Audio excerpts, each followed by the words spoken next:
Sekolah itu terlihat biasa di siang hari. Cat temboknya pudar, lantainya retak di beberapa bagian, dan lorong kelas membentang panjang seperti terowongan waktu. Aku, Rani, baru 2 minggu pindah ke sekolah ini. Tidak ada yang aneh, sampai malam itu. Aku ditunjuk guru piket untuk mengambil buku absen yang tertinggal di ruang guru. Jam sudah menunjukkan pukul 18.30. Langit mulai gelap, dan sekolah hampir kosong. Saat berjalan melewati lorong kelas lama, lorong yang jarang dipakai, aku merasa ada yang berbeda. Lampu-lampu di lorong itu menyala redup, berkedip pelan. Langkah kakiku menggema, tak wajar panjangnya. Di ujung lorong, aku melihat sebuah pintu. Pintu kayu tua, warnanya hitam kusam, tanpa papan nama. Padahal, aku yakin, lorong ini tidak pernah sepanjang ini, dan tidak ada pintu di ujungnya. Saat aku mendekat, hawa dingin menusuk kulit. Tiba-tiba, tuk, tuk, tuk, bunyi ketukan dari balik pintu. Aku mundur selangkah. Lalu terdengar suara pelan, serak, seolah berbisik tepat di telingaku. Akhirnya, ada yang datang. Lampu lorong mati serentak. Jawab total. Saat lampu menyala kembali, pintu itu masih ada, tapi kini terbuka sedikit. Dan dari celahnya, terlihat mata yang menatapku tanpa berkedip. Keesokan harinya, aku mencoba melupakan kejadian itu. Mungkin aku hanya lelah. Mungkin halusinasi. Namun, saat pelajaran sejarah, aku melihat sesuatu yang membuat dadaku sesak. Di dinding aula sekolah, ada foto-foto siswa angkatan lama. Beberapa wajah tampak dicoret hitam. Dan di bawah foto-foto itu tertulis, murid yang tidak pernah lulus. Aku bertanya pada temanku, Dimas. Wajahnya langsung pucat. Jangan bahas lorong itu, katanya pelan. Dan jangan pernah ke pintu terakhir. Ia bercerita, bertahun-tahun lalu, ada lorong tambahan yang dibangun sementara.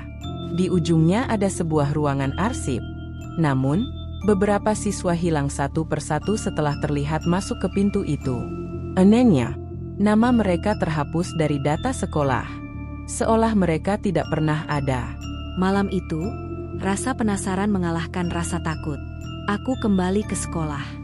Lorong itu muncul lagi. Lebih panjang. Lebih gelap. Pintu di ujung lorong kini terbuka lebar. Di dalamnya, aku melihat puluhan bangku sekolah, berdebu, dan sosok-sosok duduk diam. Wajah mereka pucat. Mata kosong.